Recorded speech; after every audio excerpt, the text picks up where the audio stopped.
وہ اتنا بڑا عذاب لیکن موت نہیں آئے گی. ثم لا یموت فیہا، وہ اس میں مرے گا نہیں. اچھا مرے گا نہیں تو جیے گا؟ کہا ولا یحیا، جیے گا بھی نہیں.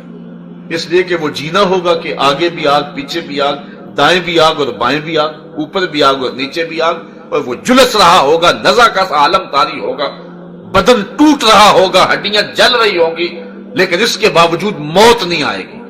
نہ موت ہوگی نہ زندگی ہوگی. ثم لا یموت فیہا ولا یحیا، اس میں نہ جیے گا نہ مرے گا. اللہ اکبر.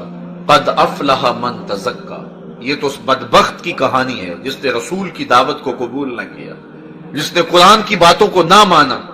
اب اس خوش نصیب کی کہانی بھی سنیے. قد افلح، وہ شخص کامیاب ہو گیا.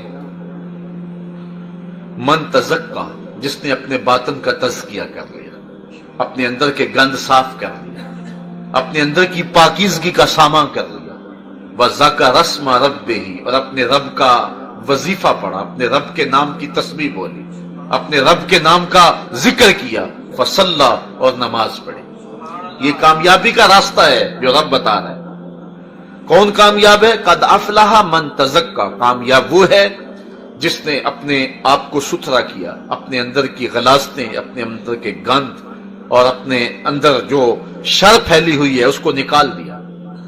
وَذَكَرَ اسْمَ رَبِّهِ، اور اللہ کے ذکر اور اللہ کے نام کا وظیفہ پڑھا.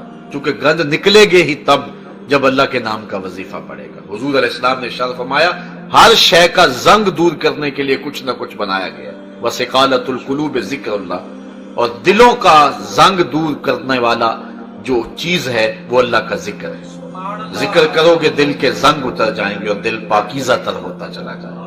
وَذَكَرَ اسْمَ رَبِّهِ، اور اپنے رب کے نام کا وظیفہ پڑھا. فصلہ، اور نماز پڑھی. 5 گانا نماز سے چھٹکارا کسی صورت بھی نہیں ہے. بل تؤثرون الحیات الدنیا، آگے ارشاد فرمایا بلکہ تم جیتی دنیا کے پیچھے لگے ہو. تمہاری ترجیح کیا ہے؟ تم دنیا کے پیچھے لگے ہو. دنیا اتنی میٹھی ہے، یہ ایک میٹھا خواب ہے، اس کے پیچھے لگے ہوئے ہو. بل تؤثرون الحیات الدنیا، تم دنیا کے پیچھے لگے ہو. والآخرۃ خیر وابقا، اور آخرت بہتر بھی ہے اور دائمی بھی ہے. یعنی انسان جو کج فکر انسان ہے، جو غافل انسان ہے، جو دین کا منکر انسان ہے، یہ اس شخص کی کہانی ہے. وہ کہتا ہے یہ جہاں مٹھا اگلا کس نے ڈٹھا، اور وہ اس جہان کو ہی پوری کائنات سمجھ بیٹھتا ہے اور اس حقیقت کی تکذیب کر دیتا ہے جو اصل میں ہماری کائنات، اصل میں وہ کائنات، اس دنیا اور اس دنیا کا مقابلہ ہی کیا ہے. یہ ساری زندگی کتنی ہے؟ سکھوں میں بھی کاٹو، کوئی تکلیف بھی نہ آئے، تخت پہ بیٹھ کے زندگی گزر رہی ہو تو پھر بھی کتنی ہے؟ 60 سال، 70 سال، 80 سال، 100 سال، یہ زندگی ہے کل زندگی. اب آخرت کی زندگی کیا ہے؟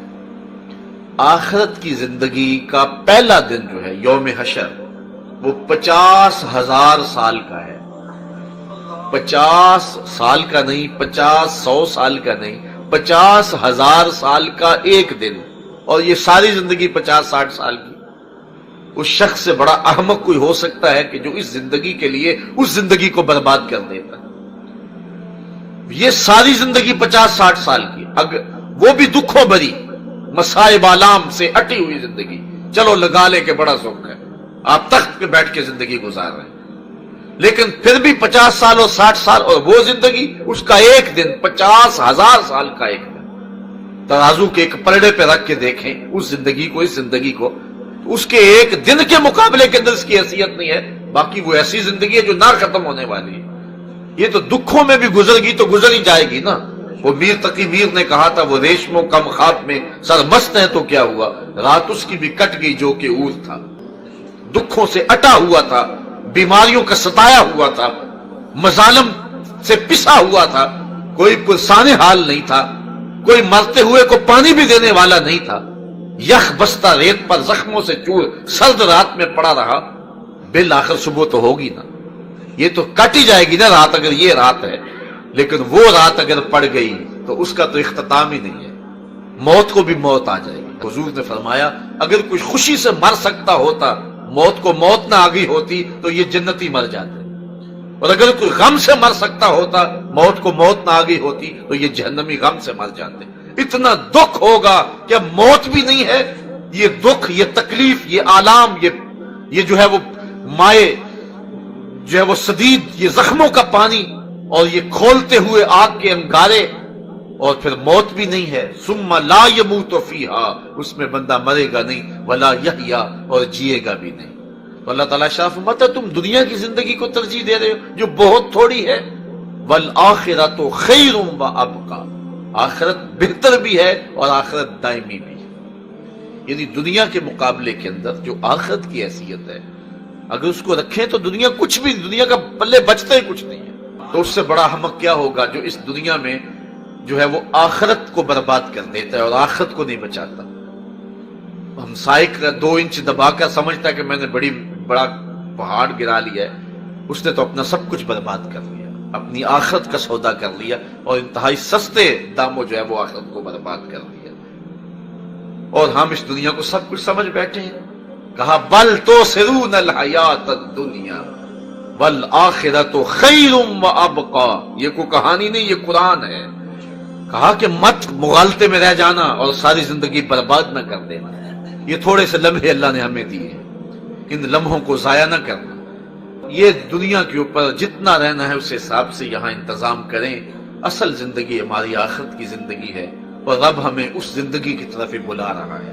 میں بل توثرون الحیات الدنیا والآخرۃ خیر وابقیٰ ان ھذا لفی الصحف الاولی صحف ابراہیم و موسیٰ. اللہ تعالیٰ فرماتا ہے یہ جو کچھ ہم نے بیان کیا ہے یہ صرف قرآن میں نہیں ہے. حضرت ابراہیم اور حضرت موسیٰ پر جو صحیفے نازل ہوئے تھے ہم نے وہاں بھی یہ کچھ بیان کر دیا ہوا ہے. انسانیت کو ہم نے کبھی ہدایت سے خالی نہیں رکھا. اب ان کی مرضی کہ وہ دنیا کی بھول بھلائیوں میں کھو جائیں یا آخرت کی تیاری کر لیں. ہم نے ان کے سامنے بہت کچھ رکھ دیا. یہ روز اٹھتے ہوئے جنازے ہمیں کوئی پتہ دیتے ہیں، یہ پھیلے ہوئے قبرستان ہمیں کوئی پیغام دیتے ہیں، یہ روزانہ ڈوبتا ہوا سورج ہمیں کوئی پیغام دے کے جا رہا ہے. دیگرتے دن گیا محمد اوڑک نو ڈوب جانا. ہم نے بھی اس دنیا کو چھوڑ کر کے چلے جانا ہے، جہاں بالآخر جانا ہے. وہاں کی کیا تیاری ہے میں بھی اپنے گریبان میں جھانکوں اور آپ بھی اپنے گریبان میں اتریں اور دیکھیں کہ ہم نے اس کے لیے کیا تیاری کی ہے. اگر کچھ کی ہے تو مبارک ہو، اگر نہیں کی ہے تو وقت ضائع نہ کریں، ایک ایک لمحہ آخرت کے لیے صرف کر دیں. یہ دنیا کے معاملے دنیا کے ساتھ ہی ہیں.